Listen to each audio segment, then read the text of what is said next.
बिस्मिल्लाहिर्रहमानिर्रहीम। अस्सलाम वालेकुम नाज़रीन। प्रोग्राम खबर की खबर के साथ मैं हूं आपका मेज़बान डॉक्टर बुलंद इकबाल।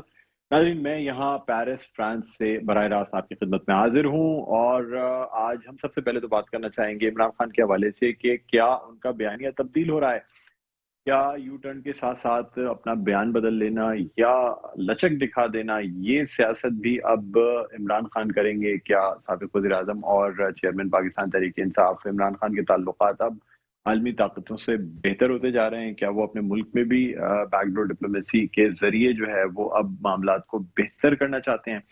इन तमाम वालों से बात होगी। साथ साथ ये भी देखेंगे कि पाकिस्तान में जो सैलाब की सूरत हाल रही है, जिससे कि अब इंटरनेशनल मीडिया पे भी बहुत सी खबरें आ रही हैं, खासतौर पे जिस तरीके से इंडस हाईवे को बीच से ब्रीच करके उसमें से पानी निकाला जा रहा है ताकि ये पानी आगे पहुंच के मजीद नुकसानात ना पहुंचा पाए। इस पे भी बहुत से सवाल उठ रहे हैं कि क्या कुछ खास इलाकों को बचाने के लिए ये शिगाफ डाला जाता है या फिर तबाही से बचाने के लिए आम तमाम लोगों को ये शिगाफ डाल दिए जाते हैं ताकि आगे जाके ये जो सैलाबी रेला है ये किसी तबाही का नतीजा ना बने। मेरा नाज़रीन, इन तमाम वालों से बात करेंगे। इस वक्त हमें ऑनलाइन ज्वाइन किया है सीनियर एंकर पर्सन है मसूद रजा साहब, जिन्हें मैं खुशामदीद कहना चाहूंगा। अस्सलाम वालेकुम मसूद साहब, खुशामदीद कहता हूँ प्रोग्राम खबर की खबर में। बहुत शुक्रिया डॉक्टर साहब। आप तो माशाल्लाह पेरिस में अच्छे मौसम में होंगे सर। जी बिल्कुल, पेरिस में सर यहाँ बारिशें जो है ना वाकई अल्लाह की रहमत लगती हैं और किसी भी वक्त बारिश फौरन बादल आते हैं, प्रेडिक्शन होती है फोन के ऊपर, आप देख सकते हैं 15-20 मिनट पहले से बता देते हैं और बारिशें होती हैं। लेकिन जितनी बारिशें भी हो जाएं, यहाँ का सिस्टम इस तरह का बना हुआ है कि किसी किस्म की कोई जो जिसे कहते हैं हम कि मुश्किलात नहीं पैदा होती लोगों के लिए। और सबसे बड़ी बात यह है कि मामूलात ज़िंदगी का बारिश के होने या ना होने से कोई ताल्लुक नहीं है। लोगों की मामूलात ज़िंदगी उसी तरह चलती रहती हैं, ट्रेन्स, ट्राम्स, मेट्रो, हर चीज़ उसी तरह चल रही होती है, किसी चीज़ में कोई रुकावट नहीं आती। बस लोगों की एक आदत है कि वो अपने साथ छतरी रख के सफ़र करते हैं। जी मसूद रजा। और आप अगर शांजलीज़े की तरफ चले जाएं तो आपको खुशबुएं भी आएंगी बारिश के साथ साथ, तो ऐसा माहौल जी बिल्कुल बिल्कुल। शांजलीज़े में कल गया था और वहाँ कल आईफिल टावर भी गया, शांजलीज़े भी गया और वाकई नो डाउट बड़ी अल्लाह ताला ने इस खित्ते को बड़ी ब्यूटी दी है। लेकिन यही ब्यूटी हमारे पास भी है। मैं कल यही पेरिस में सफ़र करते सोच रहा था कि हमारे नॉर्दर्न एरियाज या हमारे शुमाली इलाका जहाँ हैं वो शायद इससे ज़्यादा खूबसूरत, लेकिन हमने उन इलाकों को इस तरह डेवलप नहीं किया हुआ कि वो वहाँ पे टूरिस्ट आते। हम खुद वहाँ बहुत कम जाते हैं, तो आप सोचें टूरिस्ट कैसे आएंगे। बिल्कुल बिल्कुल। और अगर आप कराची की भी बात करें तो आप कभी कराची के आसमान को देखें तो आपको नजर आएगा कितना खूबसूरत आसमान है, और जब आप जमीन की तरफ देखें तो आपको नजर आएगा कि हमने क्या हाल किया हुआ है। तो ये सिर्फ पूरी दुनिया बड़ी खूबसूरत है, ये उन्होंने बनाया हुआ है और हमने बनाया हुआ नहीं। जो आप बात करें बारिश का कोई इससे ताल्लुक नहीं है कि मामूलात जिंदगी, तो ये तो सस्टेनेबिलिटी है जो हम दुनिया के चंद उन मुल्कों में शामिल हैं जो नाकाबिले शहरों में शामिल हैं, जो नाकाबिले रिहाइश हैं, खासतौर पर कराची की मैं बात करूं तो उसकी वजह यही है कि कराची सस्टेनेबल शहर नहीं है, बल्कि अब तो साबित हुआ कि पूरा सूबा और बल्कि पूरा मुल्क ही सस्टेनेबल नहीं है। कोई बारिश ना फसा, कोई भी नेशनल क्लाइमेटी इस बुरी तरह से हमें हिट करती है कि हमारा सब कुछ तहस नहस होकर रह जाता है। तो कामयाबी ये है, कौमों की तरक्की यही है कि आपको अपने मुल्कों को, अपने शहरों को, अपने इलाकों को सस्टेनेबल बनाना है। ये नहीं कि कोई एक रैली निकली तो आपका शहर बंद हो गया, खुदा ना खास्ता कोई एक्सीडेंट हो गया तो आपका शहर बंद हो गया, कोई क्लाइमेटी हुई छोटी मोटी तो आपका शहर बंद हो गया। ये नहीं होना चाहिए। जी मसूद रजा साहब, मैं समझता हूँ कि इसमें तमाम लोग कसूरवार हैं। आपने जो बात की है, मैं ये यानी पिछले गुज़िश्ता हफ्ते जो है ये तमाम चीज़ें सोचता रहा हूँ कि आखिर हम क्यों नहीं ये तमाम चीज़ें कर सके।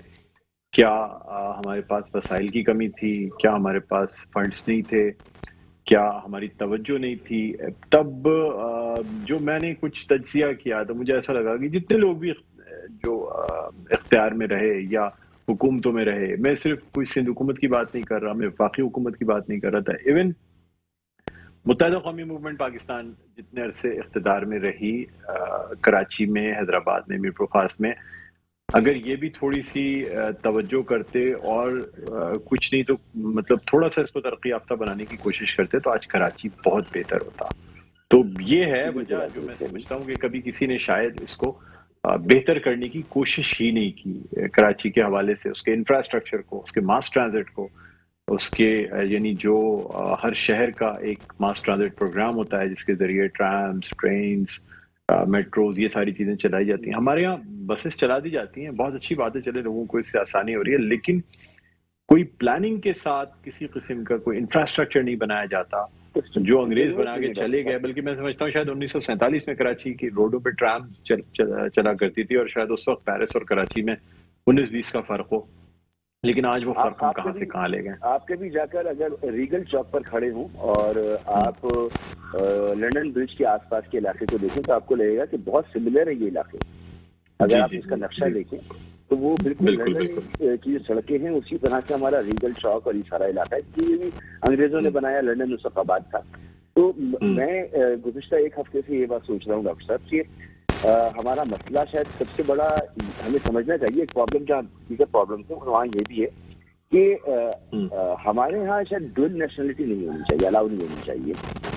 हमारे जितने ऑफिसर्स हैं, चाहे वो वाटर बोर्ड में हों, सीवरेज बोर्ड में हों, चाहे वो बिल्डिंग कंट्रोल में हों, चाहे वो सेक्रेटरीज हों, चाहे वो मिनिस्टर्स हों, चाहे वो पार्लियामेंटेरियंस हों, सबकी पहली कोशिश होती है सुधार में आते ही कि वो एक और नेशनलिटी ले लें। और जब उन्हें एक और सेफ हेवन मिल जाती है तो उन्हें अपने बच्चों का फ्यूचर वहां नजर आता है, तो वो यहाँ पर तवज्जो नहीं देते, फिर वो तवज्जो देते हैं कि वो कितना पैसा जमा कर सकते हैं और फिर जब रिटायरमेंट पर आते हैं या बुरे वक्त में आते हैं तो किस तरह अपनी फैमिली को वो लेकर बाहर जा सकते हैं। तो इंडिया में ये नहीं है, तरक्की याफ्ता मुल्कों में, यूरोप में है, ठीक है, डुअल नेशनलिटी वहाँ पर आप रख सकते हैं, लेकिन हमारे यहाँ क्योंकि ये इंडिया में उन्होंने नहीं किया तो इंडियन सिटीजन, जाहिर सी बात है पाकिस्तानी में जो ज़रिए मुबादला आता है इंडिया में उससे बहुत ज्यादा आता है। इंडिया बहुत ज्यादा मुल्क है, अगर पाकिस्तान फर्ज करें 1 लाख होंगे तो वो 1 करोड़ बाहर होंगे। तो जो ज़रिए मुबादला भेजते हैं वो अपनी फैमिली को भेजते हैं, वो पाकिस्तान को नहीं भेज रहे होते, वो अपनी फैमिली को भेजते हैं। अगर उनकी फैमिली यहाँ पर ना हो तो उसको ना भेजें। तो हमें ये सोचना चाहिए कि डुअल नेशनलिटी के कानून, डुअल नेशनलिटी के मामले पर हम जरा सा भी कम्प्रोमाइज ना करें। जो यहाँ पर पाकिस्तान नेशनल है और सिर्फ पाकिस्तान नेशनल है वही सरकारी नौकरी करे, वही सरकार में आए, वही पार्लियामेंट में जाए। बिल्कुल जो लोग मेरे घर के, मेरे भाई, मेरे बहन मुल्क से बाहर हैं, ठीक है, वो बिल्कुल पाकिस्तानी है, लेकिन पाकिस्तान के अफेयर्स में उनका जो अमल दखल है वो नहीं होना चाहिए। मसूद, सियासतदान तो शायद डुअल नेशनलिटी अब नहीं रख सकते, कानून ऐसा सख्त है कि पार्लियामेंटेरियन होने के लिए डुअल नेशनलिटी वापस करनी पड़ती है, लेकिन हमारे सियासतदानों के जो औलादे हैं वो तकरीबन सभी या तो बाहर रहती हैं, बाहर की नेशनल होती हैं या डुअल नेशनल होती हैं। यही मैं अर्ज कर रहा हूँ आपसे कि अगर बेटा है आपका, आपकी वाइफ है फर्ज करें, तो वाइफ की बुनियाद पर तो आपको 6 महीने 1 साल में आपको भी नेशनलिटी मिल जाएगी। तो असल में आप डुअल नेशनल ही होते हैं। अगर आपने अपनी नेशनलिटी छोड़ दी और आपकी वाइफ नेशनल है, आपके बच्चे जो है वो डुअल नेशनल हैं, तो उनकी नेशनलिटी की बेस पर तो आपको 1 साल, 1.5 साल, 2 साल में पासपोर्ट मिल जाएगा, 2.5 साल में पासपोर्ट मिल जाएगा। जी। तो अच्छा मसूद साहब, थोड़ी सी नेशनल पॉलिटिक्स पे बात करना चाहेंगे। खान साहब के हवाले से इमरान खान का जो बयानिया है वो कदरे अब यानी उसमें वो तलखी नहीं रही है। आप क्या समझते हैं, क्या वक्त के साथ साथ खान साहब कुछ समझ रहे हैं कि बेहतर यह है कि अब अपने जो रवैया है उसको तब्दील किया जाए, अपनी जो तल्ख बातें कर दिया करते थे उस पर कंट्रोल किया जाए, अल्फाज का चुनाव सोच समझ के किया जाए? क्या कहेंगे इस हवाले से आप? मुझे नहीं लगता कि खान साहब का अल्फाज का चुनाव कभी बेहतर होगा या उनका वो तल्ख रवैया जो है कभी तब्दील होगा। वो उनकी वो इनबिल्ट है, वो कोई अच्छे मुकर्रिर नहीं है और लफ्जों के इंतखाब में भी वो कोई बहुत अच्छे नहीं है।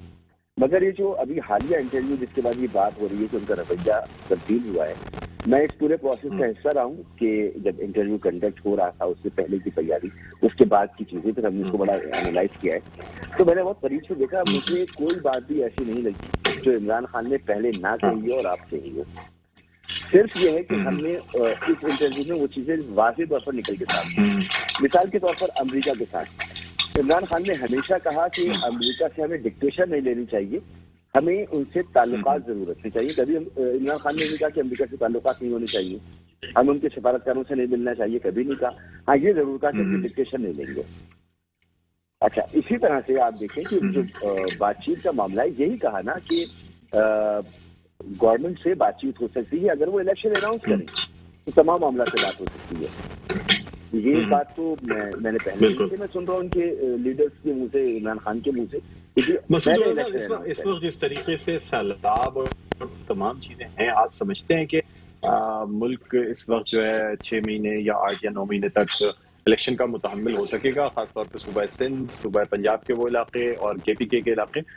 میرے خیال میں خان صاحب آپ خود بھی اس ریالٹی کو سمجھ رہے ہوں گے، اس لیے کہ کے پی کے میں بھی بڑی تباہی آئی ہے، ناردرن ایریاز اور تمام وہ علاقے جہاں پہ عمران خان کا اپنا ووٹ بینک بھی موجود ہے، وہاں پہ بھی سیلاب سے بڑی تباہی ہے. اور ضمنی انتخابات جب نہیں ہو پا رہے ہیں تو آپ سمجھتے ہیں کہ جنرل الیکشن جو ہیں بڑی آسانی سے پورے سندھ میں، پنجاب میں، باقی جگہوں پہ ہو سکیں گے؟ اگر انٹرویو میں بھی عمران خان نے کہا کہ اس کا الیکشن اس کا مسئلہ نہیں ہے، الیکشن تو مسئلہ پی ڈی ایم کا ہے، کیونکہ یہ جتنا ڈیلے کریں گے یہ اتنا ہی عوام ان سے نفرت کرے گی، جس سے مہنگائی بڑھ رہی ہے. اور یہی ہوتا ہے جو بھی سٹنگ گورنمنٹ ہوتی ہے، عوام اس کو پسند نہیں کرتے کیونکہ مہنگائی بڑھ رہی ہوتی ہے، ان کی پریشانیاں بڑھ رہی ہوتی ہیں. تو عمران خان کو جلدی نہیں ہے الیکشن کی. عمران خان کا مسئلہ نومبر تھا، اور نومبر کے حوالے سے اس نے ایک بات کہہ دی ہے کہ اگر یہ صرف آپ نے کیا اور میرا اس میں انپٹ نہیں ہے، یا آپ یہ نہیں کریں گے میرا انپٹ ہوگا، تو ان کے پاس ایک انہوں نے ونڈو اپنی کھول دی ہے کہ وہ بعد میں اس چیز کو متنازع بنا سکتے ہیں.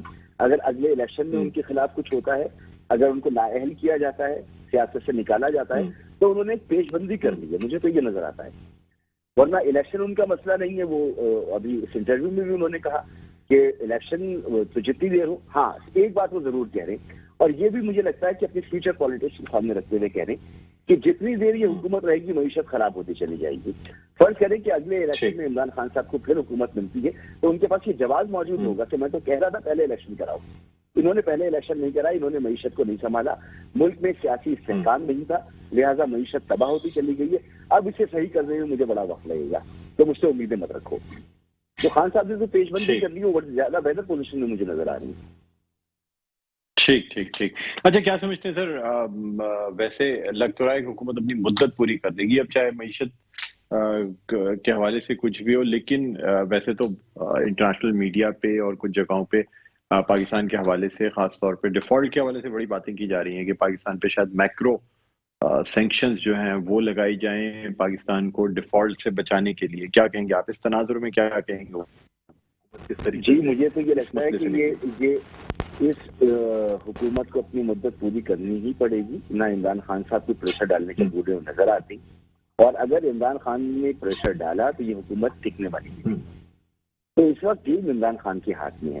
جہاں آپ بات کریں ڈیفالٹ، بالکل بہت مشکل حالات ہیں، بہت برے حالات ہیں.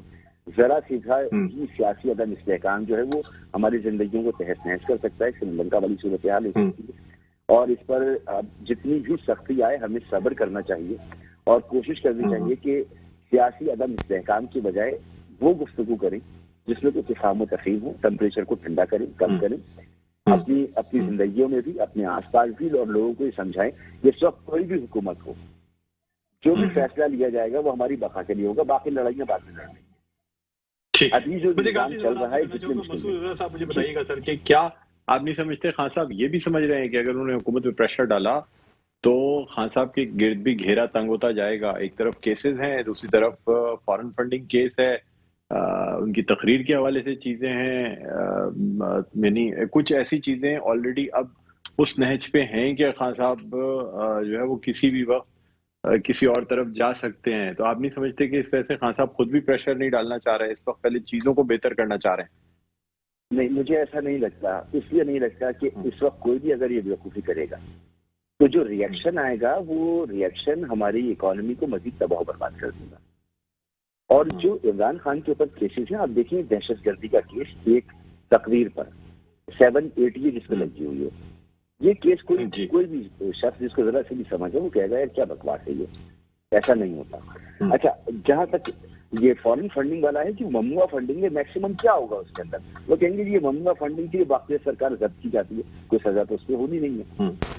جو باقی ہیں وہ یہ ہے کہ آپ نے جلسہ نکالا، جلوس نکالا، ریلیاں نکالی، توڑ پھوڑ کیا، جلاؤ گراؤ کیا، اس پر آپ پر دہشت گردی کے مقدمہ کی، تو یہ مقدمہ تو ہر سیاسی ورکر پر ہوتی ہے. تو کوئی ایسا ہینیس کرائم جسے آپ کہیں اور وہ ایک بڑا جینرل پرچہ، وہ مجھے نظر نہیں آ رہا. ہاں اگر یہ ہوتا کہ عمران خان نے کرپشن کی ہے اور وہ کرپشن کے ثبوت بھی ہیں اور کچھ کک بیکس بھی ہیں اور ساری چیزیں، تو وہ ایک بڑا معاملہ ہوتا. لیکن اس کو حکومت نے ختم کر دیا، نیتا قانون ختم کر دیا، FIA اس قابل ہے نہیں، بارے ثبوت मुलजिम के ऊपर नहीं है, वो आपने खुद प्रूव करना है, तो आप कैसे प्रूव करें? बारे सबूत अब नहीं है। बिल्कुल बिल्कुल जी ठीक है। मसूद रजा साहब, बहुत बहुत शुक्रिया, आपने प्रोग्राम के लिए वक्त निकाला। नाजरीन, सीनियर तजियाकार मसूद रजा हमारे साथ ऑनलाइन मौजूद थे। एक वक्फे के बाद दोबारा आपकी खिदमत में हाजिर होंगे, कहीं ना जाइएगा, देखते रहिए प्रोग्राम खबर की खबर। जी नाज़रीन, वेलकम बैक। एक दफा फिर आपको खुशामदीद कहते हैं। प्रोग्राम है खबर की खबर, मैं हूं आपका मेजबान डॉक्टर बुलंद इकबाल। नाज़रीन, हम बात कर रहे हैं साबिक़ वज़ीर-ए-आज़म चेयरमैन पाकिस्तान तहरीक इंसाफ इमरान खान के हवाले से। क्या है वो हुकूमत पर खुद प्रेशर नहीं डाल रहे हैं, किसी बात का इंतजार कर रहे हैं कि उनके केसेस सॉल्व हो जाएं, मसाइल हल हो जाएं, या वो देखना चाह रहे हैं कि हुकूमत की जानिब से क्या ऑफर्स दी जाती हैं, या फिर इस वक्त वो प्रेशर डालने की पोजीशन में नहीं है। इन तमाम हवालों से बात करेंगे। इस वक्त हमें ज्वाइन किया है सेनेटर ताहिर जमील साहब ने, जो कि रहनुमा है पाकिस्तान मुस्लिम लीग नून के। अस्सलाम वालेकुम ताहिर जमील साहब, आपको खुशामदीद कहते हैं प्रोग्राम खबर की खबर में। जी वालेकुम अस्सलाम। जी आपने बिल्कुल जो ताहिर जमील साहब क्या कहते हैं सर? जी आ रही जी, अब मेरी आवाज आ रही है आपको? मैं कह रहा हूँ सर, आप जी बिल्कुल चाह रहा हूँ कि इमरान खान की जानिब से इस वक्त जो है कोई खास प्रेशर नहीं डाला जा रहा हुकूमत पर, जिस तरह पहले डाला जा रहा था। आपकी हुकूमत वफाक में मौजूद है। क्या खान साहब मुकदमात और दूसरी चीज़ों की वजह से प्रेशर नहीं डाल रहे हैं, हुकूमत अपनी स्ट्रेटजी पे कामयाब हो गई है, या आप समझते हैं कि इस वक्त मुल्क की मईशत और खान साहब खुद भी इस पोजीशन में नहीं है सैलाब और इन तमाम चीज़ों के बाद के प्रेशर डालें, इसलिए वो सिर्फ देख रहे हैं कि हुकूमत की जानिब से उनको क्या ऑफर दी जाती है? क्या कहेंगे आप? मैं ये कौम से कहना चाहता हूँ कि इमरान खान साहब आपको कहीं सैलाब में नजर आए। आधा पाकिस्तान जो है वो सैलाब की नजर हो चुका है, लोग बेघर हो चुके हैं, लोगों के घर कारोबार हर चीज तबाह हो चुकी है। लेकिन इमरान खान साहब की सियासत है जो वो अपनी सियासत की भीड़ चढ़ाना चाह रहे हैं सब लोगों को। मैं ये समझता हूँ कि ये इंतहाई नामुनासिब रवैया है इमरान खान साहब का और इनकी पार्टी का, क्योंकि पाकिस्तान तहरीक इंसाफ का जो रोल सैलाब के अंदर होना चाहिए वो रोल देखने को नहीं मिल रहा। आप देखें कि सैलाब के अंदर जितनी तबाहकारी हो, सिंध देख लें, केपी देख लें, बलूचिस्तान देख लें, वहाँ पर लोग बेचारे बेघर हैं, आज भी बेयारो मददगार छतों में वो पड़े हुए हैं और कोई पुरसाने हाल नहीं है उनका। मैं सलाम पेश करता हूँ अपने वजीर आजम पाकिस्तान मियां शहबाज शरीफ साहब को, उनकी पूरी टीम को, कि उन्होंने मैं ये तो नहीं कहता कि 100% उन्होंने सैलाब वालों को लुक आफ्टर कर लिया है, लेकिन जितना भी किया है उस पर उनको खराज तहसीन पेश करना चाहिए।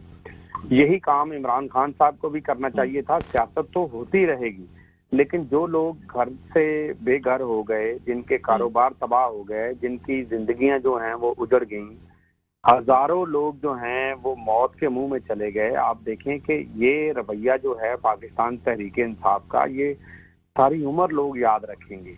ये तारीख में लिखा जाएगा कि पाकिस्तान तहरीक इंसाफ ने जो रवैया अपनाया है। और जहां तक ये बात है कि पाकिस्तान तहरीक इंसाफ ने जो लीगल तौर पे जो प्रोसीडिंग उनकी चल रही थी या जो उनके खिलाफ मुकदमात चल रहे थे, तो उनकी वजह से ये खामोश हुए हैं, ये उनकी वजह से खामोश नहीं है। इनके पास करने को है नहीं कुछ। आप देखें कि पंजाब को इन्होंने सियासत की भीड़ चढ़ा दिया। पंजाब के अंदर आटा सस्ता मिल रहा था वो बंद हो गया, दालें सस्ती मिल रही थी वो बंद हो गई, घी सस्ता मिल रहा था वो बंद हो गया। पूरा मुल्क जो है वो महंगाई की चक्की में पिस रहा है। इनके जो IMF के साथ किए गए मुआहदे थे, उन मुआहदों की बदौलत पाकिस्तान की आवाम आज महंगाई की चक्की में पिस रही है। इसका जवाब दे कौन है? इमरान खान के यहाँ पर नुमाइंदे बैठे हैं, मुझे ये जवाब देना जरा कि इन्होंने क्या आवाम की जो भलाई के लिए मंसूबे जो बनाए थे वो कौन से हैं। इनसे जब हम ये पूछते हैं कि आपने 4 साल के अंदर कौन से मंसूबे बनाए, आपने 4 साल के अंदर 22,000 अरब रुपए कर्जा लिया, वो कर्जा कहाँ गया? आपने IMF के साथ जो डीलें की वो अवाम दुश्मन डीलें की, ये क्यों नहीं ये इसका जवाब दे पाते? बात ये है कि ये लोग जो हैं ये अवाम दुश्मन पॉलिसियां बना के अपना एतमाद जो है वो अवाम के अंदर हो चुके हैं। इंशाल्लाह आप देखेंगे कि आने वाले इलेक्शन में इंशाल्लाह इनको शिकस्त का सामना करना पड़ेगा, क्योंकि इन्होंने जो अवाम को अकेला छोड़ा है, सैलाब के अंदर अकेला छोड़ दिया, इसी तरह महंगाई के अंदर अकेला छोड़ दिया। इसी तरह आप देखें कि IMF के साथ जो जालमाना मुआहदे किए उसके अंदर अवाम को रोता हुआ छोड़ के ये चले गए, तो अवाम इनसे अब बदला लेगी। सर मैं आपसे जानना चाहूंगा कि अब कहा यह जा रहा है कि हालांकि आपकी हुकूमत की ये कोशिश है कि हुकूमत अपनी मुद्दत पूरी करे और इंतखाबात के उसके बाद इंतखाबात की तरफ जाए, लेकिन सर यहाँ तज्जियाकार ये भी कह रहे हैं कि जी जितनी दिन PMLN हुकूमत करती जा रही है उसका डे बाय डे ग्राफ गिरता जा रहा है। आप इसी उम्मीद पे अपनी मुद्दत जो है वो पूरी कर रहे हैं कि शायद आप कोई रिलीफ दे पाएंगे जिसके बाद आपका वोट बैंक बहाल होगा। तो सर अब मौशी सूरत हाल या मईशत की जो सूरत हाल है, अब जिस तरह मैक्रो सैंक्शंस लगाने की बात की जा रही है, खतरा अभी टला नहीं IMF का, या पाकिस्तान अभी मुश्किलात से बाहर नहीं निकला है? आप नहीं समझते कि अगर यानी जितने दिन आपकी पार्टी हुकूमत में रहती है मजीद आपका वोट बैंक कम होता जा रहा है बढ़ने के बजाय, और ये वक्त के साथ साथ बढ़ता जा रहा है। अगर आप शुरू में ही अगर शायद हुकूमत लेने के बजाय आप इलेक्शन की तरफ जाते तो आपकी पार्टी को कई ज्यादा वोट मिल सकते थे। क्या कहेंगे आप? देखें जी, बिल्कुल ये बात आपकी बात से मैं एग्री करता हूं। अगर हम अपनी सियासत को देखते, अगर हम मुल्की हालात को देखते, तो फिर हमें बिल्कुल इस टाइम पे कभी भी हमें हुकूमत नहीं लेनी चाहिए थी। लेकिन हमने रियासत को बचाने के लिए अपनी सियासत को कुर्बान किया है। आप देखें कि IMF जो है वो जिस तरह डील कर रहा था पाकिस्तान के साथ, और जिस तरह पाकिस्तान डिफॉल्ट की तरफ डे बाय डे बढ़ रहा था, मुझे ये बताएं कि ये बात किससे ढकी छुपी है? ये पाकिस्तान जो है ये श्रीलंका बनाने की बातें किसने की थी? ये इमरान खान ने की और इनकी पूरी टीम ने की। फवाद चौधरी साहब के जो बयानात हैं वो मीडिया पर भी मौजूद हैं। आगे पीछे आप देखें कि इनके मुख्तलिफ वज़रा जो हैं, जो साबिक वज़रा हैं, वो भी बातें करते रहे हैं कि पाकिस्तान डिफॉल्ट करने की तरफ जा रहा है। अगर पाकिस्तान डिफॉल्ट करेगा तो फिर मुझे ये बताएं कि पाकिस्तान कहाँ खड़ा होगा? हमने पाकिस्तान को डिफॉल्ट होने से बचाया है। हमने बिल्कुल मुश्किल फैसले किए हैं। हमने IMF के प्रोग्राम को देखें, अब दोबारा से अल्लाह के फजल से, अल्लाह के करम से उनसे हमने जो लोन है वो भी लिया है, उनसे जो डीलिंग थी वो भी की है। अब इंशाल्लाह हम आप देखेंगे कि सस्ती LNG जो है वो पाकिस्तान में लेके आएंगे, सस्ती बिजली कौम को फराहम करने की कोशिश करेंगे। हमने हमारी जो हुकूमत है, हमारी तो अव्वलीन तरजीह है कि हम पाकिस्तान की आवाम पर महंगाई का जो बोझ पड़ा हुआ है उसको कम करें। हमारी ये कोशिश है कि हम बिजली के बिलों में आवाम को रिलीफ दें, क्योंकि ये 3 महीने का जो जून, जुलाई और अगस्त, ये 3 महीनों का जो IMF का मुआहदा था, ये तो पाकिस्तान तहरीक इंसाफ की गवर्नमेंट ने किया था। तो हम इस मुआहदे को इंशाल्लाह तकमील तक तो पहुंचा रहे हैं, लेकिन हम कोशिश कर रहे हैं कि गरीब लोगों तक इसका असर ना जाए। हम इंशाल्लाह गरीब लोगों को प्रोटेक्ट करेंगे। हम गरीब लोगों को मुझे सर ये बताइएगा कि एक तरफ मईशत का ये हाल है और महंगाई बढ़ती जा रही है, लेकिन महंगाई का ख्याल शायद पार्लियामेंटेरियंस के लिए काफी किया जा रहा है। पार्लियामेंटेरियंस की तनख्वाहें बढ़ाई जा रही हैं, आम लोगों की तो तनख्वाहें इतनी नहीं बढ़ाई जा सकती, लेकिन पार्लियामेंटेरियंस की तनख्वाहें जो है उनमें इजाफा जो है वो किया जा रहा है। क्या कहेंगे आप? हर बजट के अंदर इस बार तारीखी तौर पे जो फैसला किया गया वो 15% जो है वो हमने यहाँ से बढ़ाई है। तमाम गवर्नमेंट एम्प्लॉई जो हैं उनकी तनख्वाह बढ़ाई है, आम लोगों की तनख्वाह बढ़ाई है, और इसी तरह जो मजदूर तबके की तनख्वाह है वो भी हमने 16,000 रुपये से 25,000 रुपये पे लेके गए हैं, और इंशाल्लाह अगले साल आप देखेंगे कि हमारा टारगेट इससे भी आगे है। तो बात ये है कि ये मामला जो हैं ये मुल्क के साथ साथ चलेंगे। मुल्क की मौशियत को बेहतर करने के लिए, मुल्क के माली हालात को बेहतर करने के लिए हम जो सख्त इक़दाम उठा रहे हैं, हम कौम से इसकी माफ़ी मांगते हैं। हम इंशाल्लाह अपने मुल्क को बचाने के लिए, अपनी आवाम के वक़ार को बचाने के सख्त फैसले ले रहे हैं, लेकिन इंशाल्लाह इन फैसलों के तो सर ये पार्लियामेंटेरियंस की तनख्वाह जो हैं वो आवाम को मिलेंगे। फैसला था लेकिन आपने लिया। जी बिल्कुल जी, देखें इमरान खान साहब ने तो सब्सिडी पे मुल्क को चलाया हुआ था, और सब्सिडी पे उन्होंने देखें कि कौम को गुमराह करके जिस तरह पाकिस्तान का जो तारीखी नुकसान किया है। आज तक पाकिस्तान में जितने भी वज़ीर आज़म बने हैं उनमें सबसे ज्यादा जो लॉस हुआ है वो पाकिस्तान तहरीक इंसाफ की गवर्नमेंट में अवाम को लॉस हुआ है। पेट्रोलियम मसनूआत में आप देखें, बिजली में देखें, 4500 अरब रुपए की बिजली इन्होंने चोरी करवा दी 3 सूबों के अंदर। इसी तरह इन्होंने 3300 अरब रुपए का लॉस कर दिया, जो डॉलर के प्राइस ऊपर नीचे गई उसकी वजह से लॉस हो गया। 2700 अरब रुपया इन्होंने जो हमारे मंसूबे चल रहे थे मुस्लिम लीग नून के दौर के, उन मंसूबों के अंदर इन्होंने प्रॉब्लम बना दी। उसके अंदर जब आप देखें कि एक्सटेंशन की गई सूबों की और तमाम तीनों सूबों के प्रोजेक्ट की, उन प्रोजेक्टों के अंदर जो वो काश वो बढ़ गई, उसकी वजह से अवाम को महंगाई का सामना करना पड़ा। तो ये जो अवाम दुश्मन पॉलिसियां थी उसको तो ये तूल देते रहे, लेकिन अवाम दोस्त पॉलिसियां ये नहीं बना सके। और इंशाल्लाह मैं आपको ये यकीन दिलाता हूँ, पूरी कौम को ये यकीन दिलाता हूँ कि हम अवाम दोस्त पॉलिसियां बनाएंगे। अब हम अवाम की खिदमत के लिए हाजिर हुए हैं। अवाम की खिदमत के लिए, रियासत बचाने के लिए हमने अपनी पार्टी की इज्जत दांव पे लगाई हुई है।